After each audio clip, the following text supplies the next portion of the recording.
ये शायद मिंग्यू की अब तक की सबसे अजीब हरकत थी। उसने गलती से अकाजा को सैतामा वाले यूनिवर्स में भेज दिया। तुम वही चुने हुए ताकतवर हो, ऐसा मानते हुए मिंग्यू, जो कि डीमन स्लेयर का सपना पूरा करने वाला उस्ताद था, उसने अकाजा को स्ट्रॉन्ग ओपोनेंट से लड़ने के शौक के कारण वहीं भेज दिया। लेकिन अकाजा को पता ही नहीं था कि उसके साथ बड़ा मजाक हो गया है। वो सोच रहा था कि कैसे अपनी योजना को पूरा करे। तभी उसने देखा कि वो किसी अजनबी यूनिवर्स में है और सामने एक गंजा आदमी खड़ा है। और इंसान देखकर अकाजा को लगा कि शायद यहाँ कोई रहस्यमय लड़ाई चल रही है, इसलिए उसने सामने वाले को पकड़कर पूछताछ करने का सोचा। इसी बीच सैटामा फोन पर बोल रहा था कि उसे एक अजीब प्राणी मिला है, शायद कोई दानव। अकाजा को हैरानी हुई कि ये आदमी भाग नहीं रहा, जबकि सैटामा को भी हैरानी थी कि सामने वाला उसे देखकर डरा नहीं बल्कि हमला करने की तैयारी कर रहा है। अकाजा बोला कि अब सैटामा उसका शिकार है और उसने हमला शुरू किया। लेकिन कुछ ही पल में अकाजा चौंक गया। उसके हमले का सैटामा पर कोई असर नहीं हुआ। सैटामा बस मासूमियत से देख रहा था। अकाजा को समझ आ गया कि ये कोई आम इंसान नहीं है। उसने तुरंत अपनी तकनीक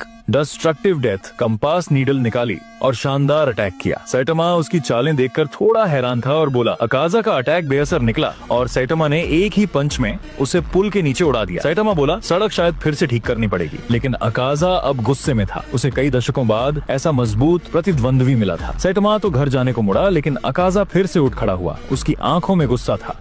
अब वो कसम खा चुका था कि जिसने उसे हल्के में लिया है, उसे इसका अंजाम भुगतना पड़ेगा।